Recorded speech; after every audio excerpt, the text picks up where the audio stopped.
다니엘은 한 15세 전후로 추정되는 소년으로 시작해서 그 다니엘 처음에 갔을 때 바벨론 제국이었고 나중에 메데 바사, 이제 우리가 흔히 말하는 페르시아 제국에 이르기까지 오랜 기간, 거의 한 70년 이상의 기간을 그 제국의 고위 공직자로 있었습니다.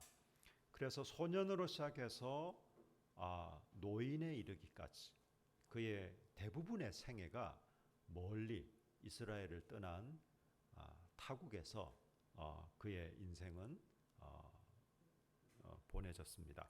우리가 이 다니엘서를 살펴보면서 특별히 오늘 1장 8절부터 21절까지 말씀을 통해 오늘 우리에게 들려주시는 하나님의 음성을 듣고 또 마음에 새기고 순종하는 저와 여러분 되시길 예수님 이름으로 축복합니다. 아멘. 여러분 1장 8절에 보시면요, 다니엘은 뜻을 정하여 왕의 음식과 그가 마시는 포도주로 자기를 더럽히지 아니하리라 이렇게 이야기하고 있습니다. 여러분 이때 더럽힌다라는 게 뭘까요? 어떤 건강하지 않은 음식을 먹는 게 더럽히는 걸까요? 자신을 더럽히지 않기로 결심한다라는 것은 이스라엘 율법과 연관되어 있습니다. 왜냐하면 이스라엘 백성들은요, 정결 규례가 굉장히 중요했거든요. 그 정결 규례 중에 음식법과 관련된, 그래서 먹을 음식, 먹지 못할 음식, 성경은 그것을 정한 짐승 혹은 부정한 짐승 이렇게 표현하고 있습니다. 예를 들면 돼지고기는 부정한 짐승이에요. 그래서 이스라엘 백성들은 돼지고기는 먹지 않았습니다. 지금도 정통 유대인들은 돼지고기를 먹지 않습니다. 우리가 볼 때 혹은 위생적으로 혹은 과학적으로 그러면 양은 뭐 깨끗하고 돼지는 더러운가? 꼭 그렇지 않습니다.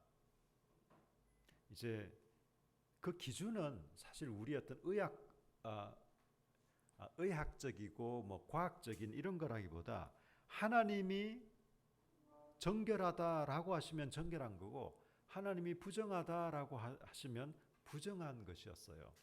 그 음식이 그랬습니다. 이제 그 음식법에 따라서 다니엘과 세 친구들은 그들이 먹을 수 있는 음식이 있고 먹지 못할 음식이 있거든요.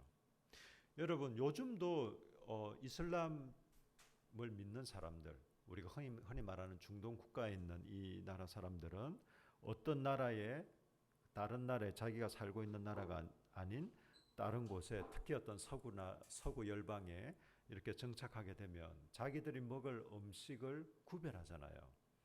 그래서 그런 상점도 있고 뭐 그런 거와 비슷하다고 보시면 되겠습니다. 여러분 그런데 이 다니엘과 세 친구의 상황을 한번 보셔야 됩니다. 지금 다니엘과 세 친구는요, 포로로 잡혀온 소년들입니다. 그 당시에 포로는요, 노예입니다, 노예. 인권, 아이고, 목숨도 어떻게 될지 모르는 그런 상황에 있는 포로들이 이스라엘을 떠나 멀리 있는 바벨론 제국의 심장부인 이 왕궁에 입성을 했습니다. 사실 굉장히 좋은 기회일 수 있었어요. 왜냐하면 왕립학교에 입학했잖아요. 학비, 국비 전액 무료입니다. 네.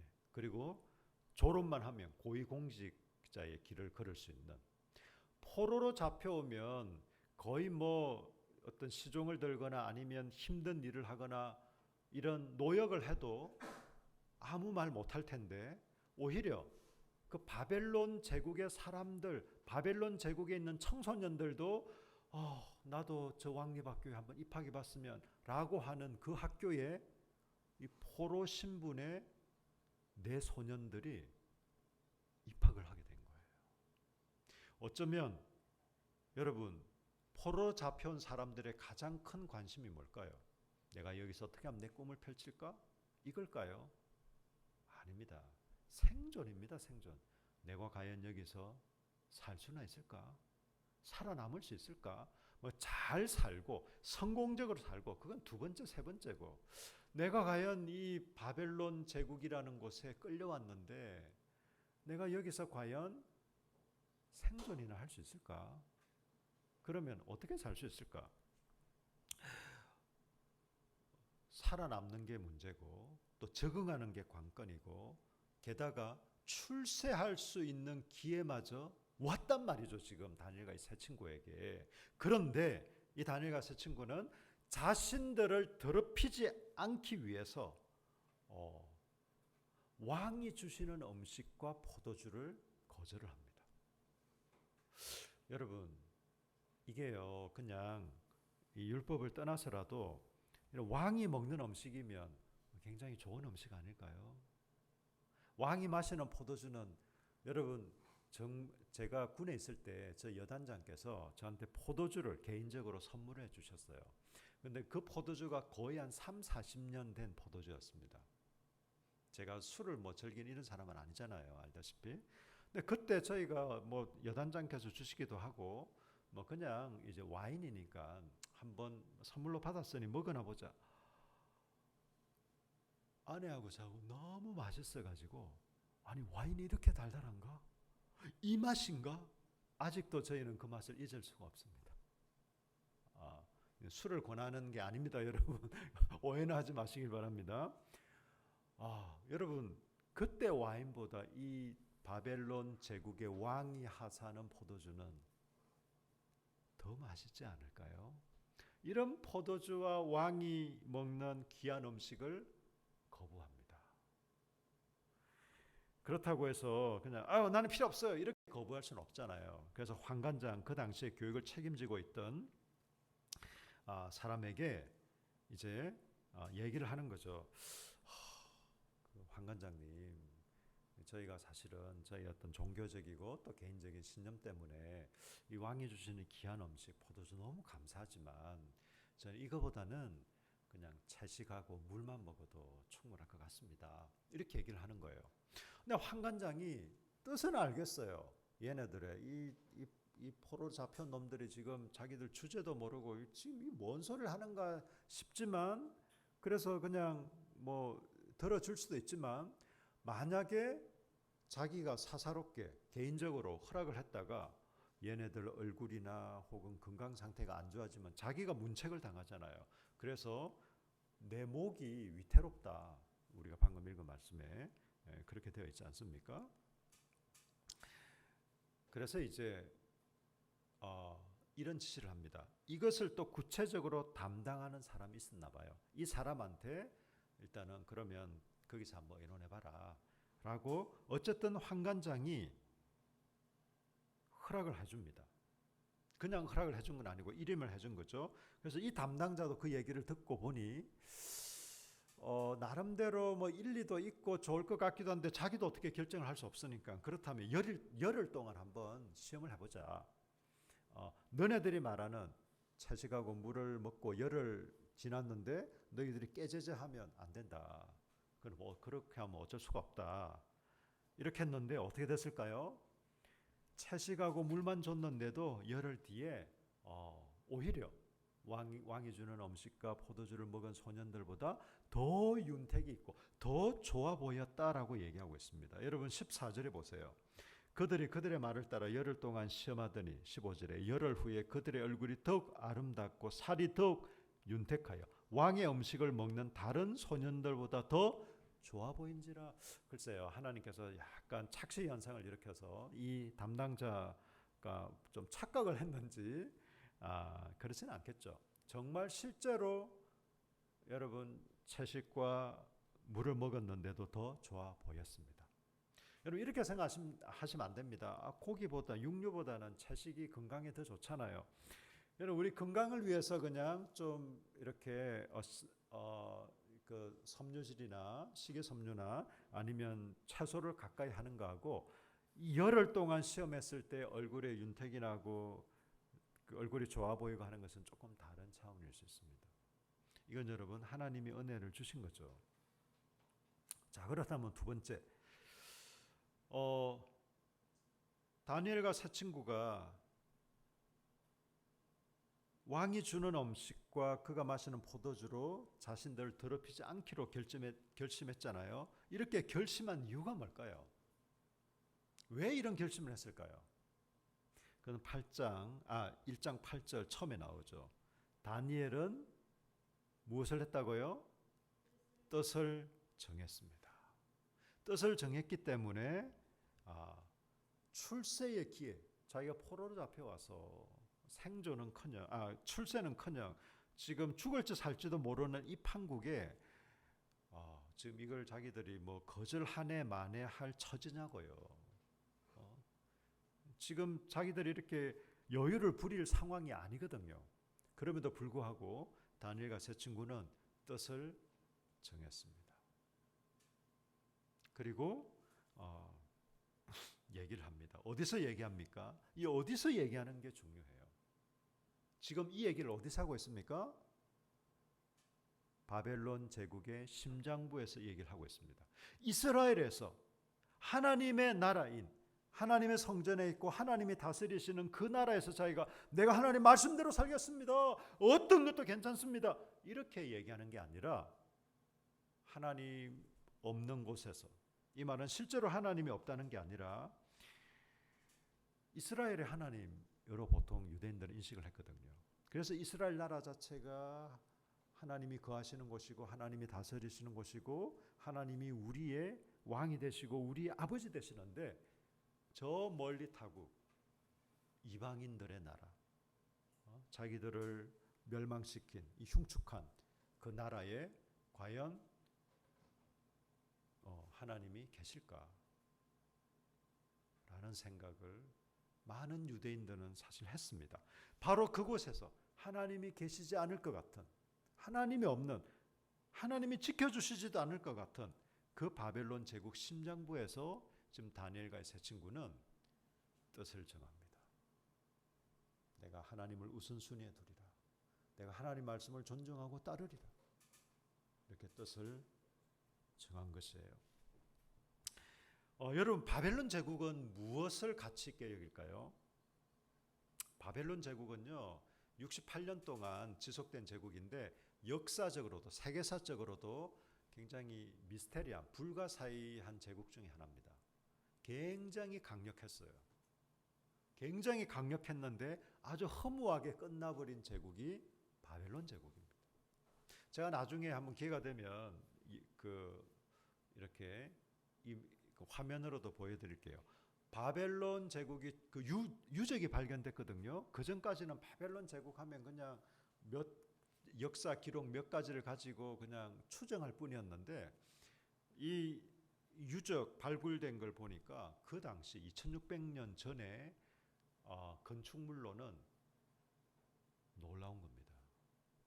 인공 호수가 있고 정원이 있고 이 바벨론 그 왕궁이 위에, 여러분 성 위에 길이 있는데 마차가 서로 지나다닐 수 있는, 중국에 있는 성보다도 더 웅장하고 큽니다. 여러분 중국 자금성에 방이 몇 개인 줄 아세요? 9,999개입니다.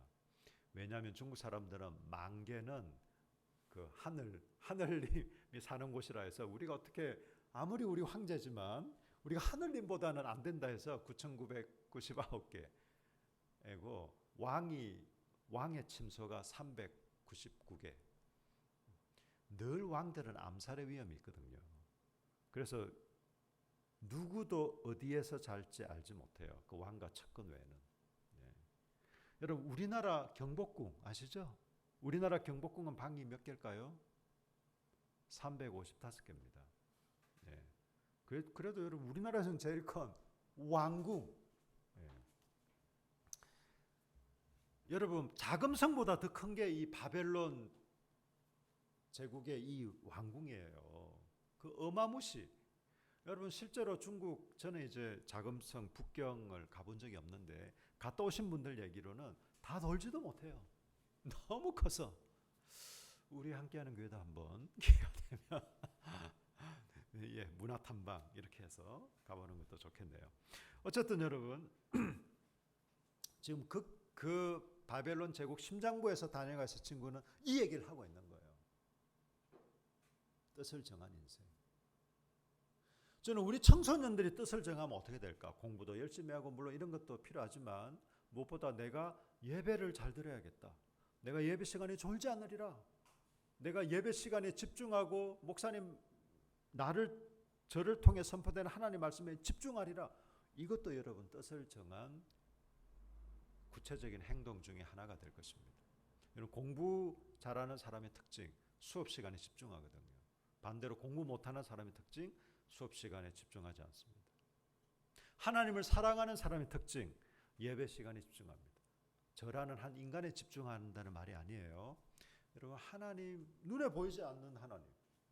하나님 눈에 안 보이네? 그래도 우리가 계신 걸 믿고 믿음으로 예배를 드린단 말이죠. 그렇다면 이 시간에 집중하는 건 여러분이 하나님을 사랑한다는 증거입니다. 여러분 바벨론 같은 세상에서 뜻을 정한다는 것은요, 바로 이런 거예요. 세상에 무관심하거나 아니면 세상에서 숨어 사는 걸 얘기하는 게 아닙니다. 세상은 온데간데없고 오직 나와 계신 주님만 보이네. 세상은 나 필요 없어. 하나님만이 최고야. 이렇게 하고 세상을 등지거나 무관심하거나 세상이 어떻게 돌아가는지도 모르고 그걸 하나님이 기뻐하실까요? 천만의 말씀 여러분. 반대로 세상에 그래 나는 세상에 적극적으로 참여하리라 해서 세상에 그냥 동화되어 버린. 내가 일요일은 교회 가지. 내가 그래 열심히 기회가 되면 좀 봉사도 하고 교회 헌금도 하고 내가 그렇게 하지. 그러나 나머지 6일은 좀 세상 방식을 따라 살아야지. 우리가 뭐 별 수 있나? 로마에 가면 로마법 따르듯이. 여러분 세상에 동화되어서 아니 어쩌면 세상보다 더 앞질러 가려고 바둥바둥 되는 여러분 그런 걸 얘기하는 걸까요? 그것도 아닙니다.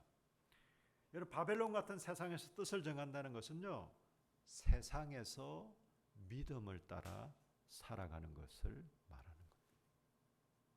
우리의 주 무대는 세상이에요. 물론 교회도 포함되지만 교회는 사실은 여러분 우리가 하나님을 예배하고 성도의 아름답고 즐거운 교제를 나누고 달콤한 시간입니다. 어떤 사람들은 교회에서 막 진을 다 빼요. 우리가 그리스도의 몸된 교회 공동체를 위해서 우리가 아파하기도 하고 고민하는 것은 맞아요. 여러분 가정에서 여러분의 가정 집은 여러분의 몸과 마음의 쉼터 아닙니까? 그렇지만 우리 가족 중에 어떤 사람이 고민이 있거나 아프거나 힘든 일이 있으면 우리가 다 마음이 아프잖아요. 그건 우리가 가족이기 때문에 그런 거예요. 우리가 가정이라고 해서 다 100% 룰루랄만 하지는 않습니다. 교회도 마찬가지예요. 교회도 우리가 서로 사랑하기 때문에 우리가 좀 고민도 되고 염려도 되고 그렇게는 할 수 있지만 기본적으로 교회는 은혜와 감사와 사랑이 충만하고 좀 흘러넘치는 달콤한 시간입니다. 6일의 세상에서의 우리의 삶은 반대로 좀 치열해요. 몸과 마음이 여러분 치열할 수 있습니다. 여러분 세상살이 제대로 해보세요. 룰루랄라 세상살이 어디 있어요? 치열합니다 여러분. 우리 학생들한테 공부가 제일 쉬웠어요. 이런 애들은 뒤통수를 한 대 때려주고 싶죠. 예. 공부가 너무 재밌어서 하는 경우도 혹 있을지 모르지만 대부분 그렇지 않아요 여러분. 공부 힘들어요. 피곤해요. 저는 설교 준비할 때 여러분 룰루랄 할 것 같습니까? 물론 하나님 사랑하는 마음을 하긴 해요. 그리고 말씀을 연구하면 참 기쁨이 있긴 있습니다. 그렇지만 제가 설교를 준비할 때 그냥 늘 그냥 황홀한 시간만은 아닙니다. 그런 시간도 뭐 전체적으로 있긴 하지만 어쩔 때는 막 이걸 좀 어떻게 이해해야 되고 해석해야 되고 또 설교를 만들 때 어떻게 좀 전하면 하나님 말씀이 잘 전해지고 우리 성도들한테 은혜가 될 수 있을까? 머리가 지끈지끈거릴 때도 있습니다. 여러분이 하는 일, 제가요 간혹 일하잖아요. 소위 말하는 노가다. 피곤해요 여러분. 좋은 말로 운동도 되고 돈도 벌고 좋네. 그건 좋은 말입니다. 해보면 해볼수록 이거 안 할 수 있으면 안 할 수 있으면 제가 일 자체를 나쁘다고 말하는 게 아니고 육체 노동 자체를 제가 나쁘다고 얘기하는 게 아니라 원래 제 본업이 있잖아요. 그런 의미에서 말씀드리는 거예요. 여러분 피곤해요, 여러분. 힘들어요. 여러분이 어떤 일을 하든 정신 노동을 하든 육체 노동을 하든 앞으로 또 학생으로 또 사회인으로 어떤 또 직업과 무슨 일을 하든 룰루랄라 하는 일은 없습니다. 우리가 세상에 참여하는 일들이라는 건 그런 거죠. 이 세상에서 치열한 세상에서 우리가 주일 예배를 통해 또 서로의 교제를 통해 이 은혜를 누리고 또 치열한 세상에서 살아가는 겁니다. 어떻게 해요? 세상 사람처럼 세상의 사고방식, 세상의 방식으로 사는 게 아니라 믿음을 따라 사는 거예요. 저 여러분께 묻고 싶습니다. 여러분 뜻을 정하셨나요? 여러분의 우선순위가 어디에 있으신가요? 자, 세 번째 마지막으로 하나님은 뜻을 정한 자에게 길을 여십니다. 자, 따라합시다. 하나님은 뜻을 정한 사람에게 길을 여십니다. 여러분, 하나님께서 왕립학교 책임자 황관장에게 은혜를 있게 하시잖아요. 이 황관장이라는 말은 이제 황관이라는 말인데요. 이 단어가 거세하다라는 말에서 파생된 단어예요.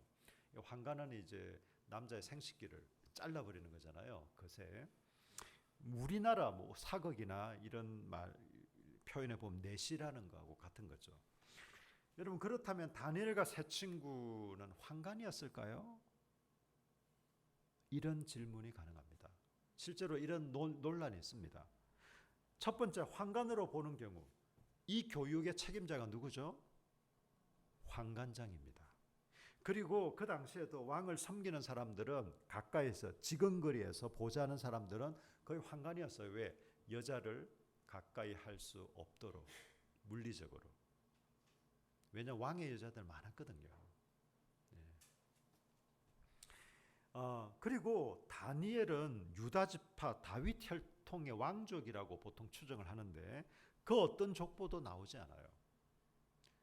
그리고 노년에 여기 그 바벨론과 페르시아에서만 70년 이상을 살았는데 그의 아내나 자녀에 대한 어떤 기록도 없습니다.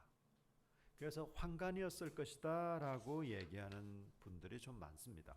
또 한편으로 그렇지만 황관을 보기 어렵다라고 분도 있어요. 왜냐하면 황관이었다라는 구체적인 언급이 없어요. 그리고 왕을 모시는 지근거리에서 모시는 사람이라고 해서 모두 다가 황관은 아니었잖아요. 신하들도 있었고 또 황관장이 이 교육을 주관했다고 해서 꼭 황관들만 그렇게 한 건 아니에요. 왜냐하면 이때 다니엘과 세 친구는요 술사였습니다. 술사. 우리가 생각하는 지금의 점쟁이하고는 달라요. 옛날에는 신정일치 사회였잖아요. 옛날에 최고의 권력과 지혜자 이런 사람들은 거의 점설가, 술사 이런 사람들이었어요. 여러분 고대 사회에서는요 과학과 종교 또 철학, 예술 이런 게 다 통합되어 있습니다. 철학자가 음악가이기도 하고 수학자이기도 하고 이런 게 다반사였어요. 피타고라스도 그렇고. 여러분 그래서 그 천문학 그냥 뭐 이렇게 그냥 어떤 우리나라 무당 같은 이런 존재가 아니에요. 굉장히 과학적이고 지식청이었어요. 그 당시에 점술가 술사들 말이죠. 지금 이 다니엘과 세 친구만 교육받은 게 아니죠. 그 당시에 그 유수한 인재들을 지금 배출하고 있는 이게 술객, 술사, 점술가 이런 사람들을 지금 양성하고 있는 거예요. 지금 그 학교가 그런 학교입니다. 우리가 흔히 뭐 마법사의 학교 이런 혹은 무당학교 이런 거하고는 조금 개념이 다르다라는 것을 좀 이해할 필요가 있겠죠. 어쨌든 또 다니엘의 가정과 또 다니엘 자녀에 대한 족보가 없다고 해서 황관이라고 단정지을 수는 없다라고 해서 다니엘을 황관으로 보기 어렵다 이렇게 크게 두 가지 입장이 있는데 그렇다면 여러분은 어떤 입장을 취하시겠습니까? 저는 어떤 입장을 취할까요? 저는 제가 취하는 입장은 이거예요. 어떤 입장도 취하지 않겠다. 왜요? 이럴 수도 있고 저럴 수도 있기 때문에 구체적으로 환관입니다 혹은 환관이 아닙니다라는 구체적인 언급이 없어요. 여러분 성경을 해석하고 이해하는데 굉장히 중요하기 때문에 제가 일부러 이 환관이냐 아니냐 이 언급을 지금 말씀드리는 겁니다. 성경이 만약에 다니엘이 환관이라는 게 중요했다면 그 얘기를 했을 거예요. 반대로 다니엘의 환관이 결코 아니다라는 것을 명시해야 됐다면 그렇게 해야 했을 겁니다. 그렇지 않다면 우리가 여기에 대해서 너무 깊은 관심을 가질 필요는 없습니다. 사실 그가 환관이었든지 환관이 아니든지 다니엘서를 해석하는데 크게 중요하지 않습니다. 성경이 중요하게 여기지 않는 것은 우리도 동일하게 중요하지 않게 여기고 성경이 중요하게 여기는 건 동일하게 우리도 중요하게 여기게 됩니다. 여러분 어떤 사람과 얘기하다 보면요. 이 맥락이 잘 안 잡히는 사람이 있어요. 그래서 뭐 예를 들면 뭐라고 할까요? 어떤 그 캠핑 가는 문제를 가지고 얘기하고 있는데 뭐 좀 지역적인 거 있잖아요. 그 캠핑 가는데 뭐 하여튼 뭐 좀 뭐 라면을 몇 개 사는 지역적인 그걸 가지고 막 좀 별로 맞지 않는 거죠. 지금 우리가 캠핑하기 위해서 장소를 어디를 정하고 좀 이런 문제를 중요하게 얘기하고 있는데 지금 라면을 그때 한 박스를 가져갈 거냐, 낱개로 몇 개를 가져갈 거냐, 너무 그런 것에 그건 이제 나중에 디테일하게 그 문제를 다룰 때 뭐 좀 얘기할 수도 있는 거고, 성경이 그렇습니다. 그래서 우리도 성경을 여러분 이해하실 때 성경이 중요하게 여기는 것을 중요하게 여기시고 관심을 가지시는 게 좋습니다. 자, 그렇다면요. 하나님은 뜻을 정한 이 다니엘과 세 친구에게 길을 여시고 은혜를 베푸시는데 구체적으로 여러분 17절을 보십시오. 하나님이 이 네 소년이 누군지 알겠죠? 다니엘과 세 친구에게 학문을 주시고 모든 서적을 깨닫게 하시고 지혜를 주셨으니 거기다 다니엘은 환상과 꿈을 깨달아 알 수 있도록까지 보너스로 주셨죠. 자, 여러분 그 결과가 어땠을까요? 20절에 보세요. 왕이 그들에게 모든 일을 묻는 중에 왕이 이제 이 왕립학교 딱 졸업식이 됐겠죠. 그래서 왕이 너희들이 이제 앞으로 나를 잘 보필해야 되느니라. 자, 어떤 놈들이 좀 똑똑한 놈들이 한번 보자. 어이 거기 고기 돌리고 있는 너 말이야. 그래 내가 물어볼 테니까 한번 얘기해봐. 이렇게 했겠죠. 묻고 답하고 이런 거. 여러분 시험도 구두 시험 있지 않습니까? 그게 제일 확실하거든요 사실은. 그러는 중에 여러분 20절 보세요. 왕이 그들에게 모든 일을 묻는 중에 그 지혜와 총명이 온 나라 박수와 술객보다 다니엘과 세 친구가 10배나 나은 줄을 아니라. 여러분 10이라는 숫자는 성경에서 상징적 숫자예요. 완전수입니다. 그러니까 꼭 정확하게 여러분 뭐 정확하게 10배 이걸 어떻게 가늠하겠어요? 이거 자체가 주관적인 평가인데 그만큼 바벨론에서 날고 긴다는 그 왕립학교 똑똑한 지금으로 말하는 뭐 강남의 가학고 졸업의 어떤 서울대생 이런 친구들보다 10배나 비교할 수 없을 정도로 많은 지혜와 총명을 하나님이 이 네 소년에게 주셨다라는 것입니다. 그리고 여러분 왕에게 또 은혜를 입게 하십니다.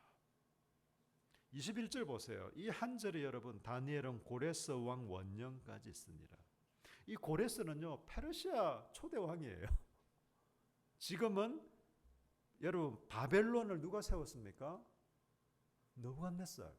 지금 이 느부갓네살 왕 때 바벨론 제국을 건설한 느부갓네살 왕 때에 여러분 이 바벨론을 무너뜨리고 그 다음 제국이 페르시아 제국인데 이 페르시아 초대 왕 고레스를 언급하고 있어요.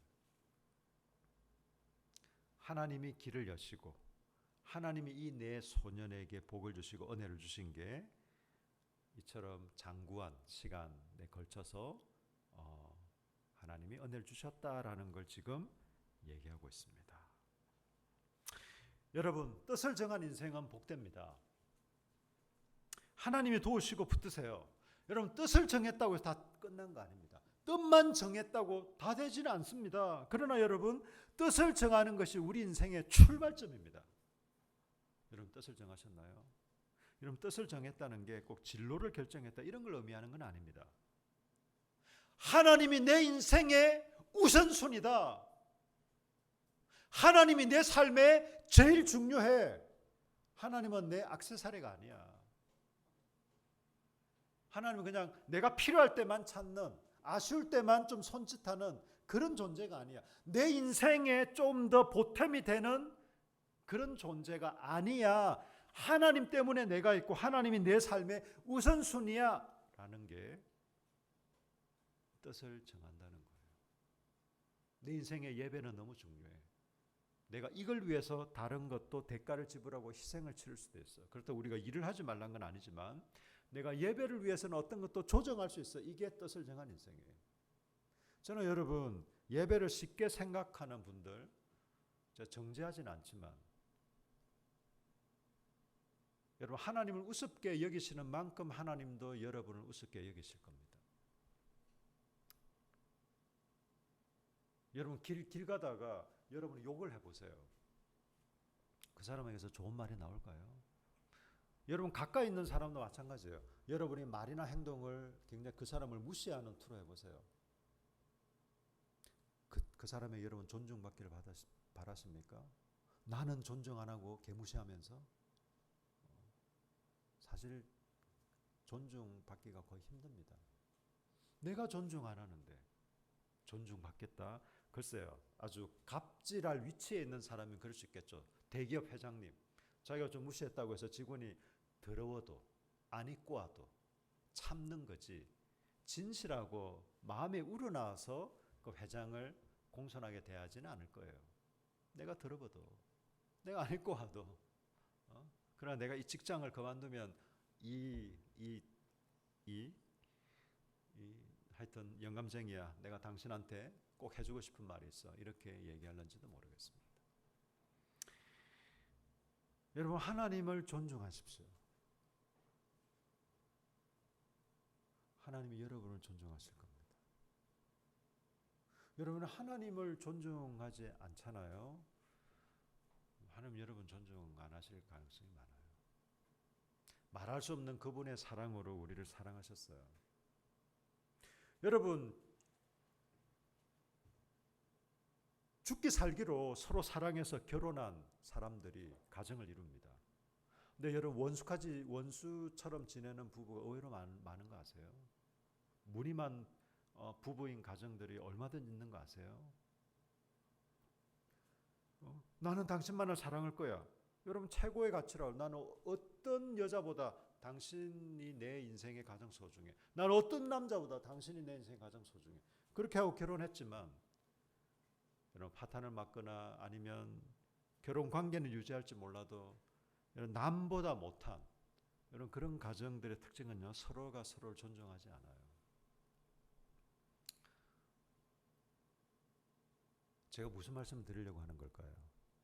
여러분 혹시 예수 그리스도를 주인으로 받아들이셨습니까?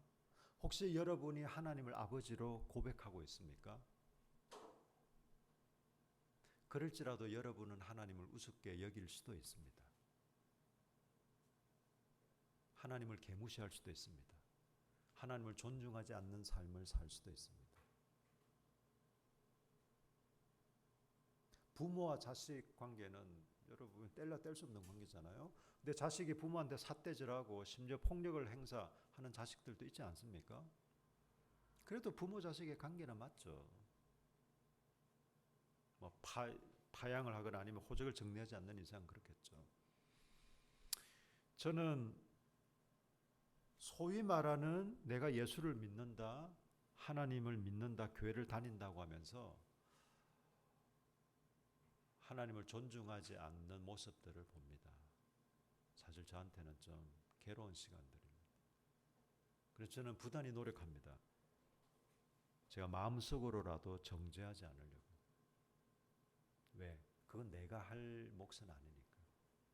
그건 하나님만이 하실 수 있는 몫이고, 다만 저는 안타까워하고 기도하고 도와주고 격려하는 건 하겠지만 제가 그 본질은 압니다.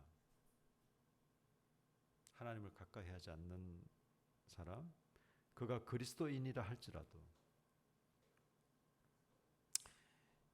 하나님으로부터 가까이 여김 받는 건 쉽지 않을 거예요.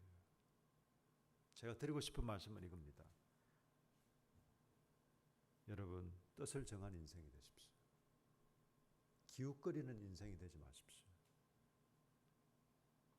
우리가 살다 보면 힘든 일도 있고 우리 마음이 심란할 때도 있고 좀 방황할 때도 있습니다. 그건 뭐 얼마든지 그럴 수 있는 거예요. 그러나 우리의 삶의 목표와 방향은 그건 헷갈리시면 안 돼요. 그건 분명한 거예요. 뜻을 정한 인생이 되십시오. 여러분 청소년들, 지금 다니엘과 세 친구가 15세 전후입니다. 15세 전후에 지금 뜻을 정한 거예요. 한 70, 80대에서 뜻을 정한 게 아니라 고레스, 21절에 다니엘은 고레스 왕 원년, 이때는 굉장히 나이가 든 할아버지였죠. 이때가 아니에요. 이 소년일 때 뜻을 정한 것입니다. 우리 좀 기도하실까요? 우리가 좀 뜻을 정했으면 좋겠어요. 이미 정하신 분들, 다시 한번 우리의 마음을 좀 새롭게 하십시다. 내 삶의 우선순위가 어디 있는가? 내가 정말 하나님을 향해 뜻을 정했는가? 내가 그분을 존중히 여기기로 결심했는가? 내가 그분이 내 인생의 주인이시고 왕이신 것을 내가 고백하고 내가 그분의 다스림과 그분의 뜻을 따라 살기로 결정했는가?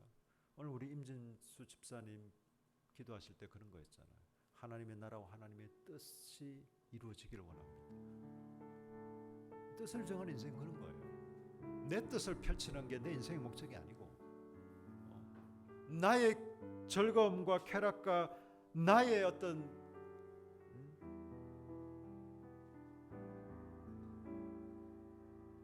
유흥을 위해서 나의 어떤 즐거움을 위해서 살아가는 게 인생이 아니고 하나님 그분의 뜻과 그분의 나라를 구하며 그분의 영광을 위해 내가 살기로 결정하고 부족하지만 완전하지 않지만 여전히 미숙한 부분이 있지만 내가 그렇게 살아가려고 애쓰고 기도하고 노력하고 있는가? 저는 여러분 우리 자신을 좀 돌아보면서 또 결심하면서 기도하시면 좋겠습니다. 우리 함께 기도하겠습니다. 주님, 아버지, 하나님,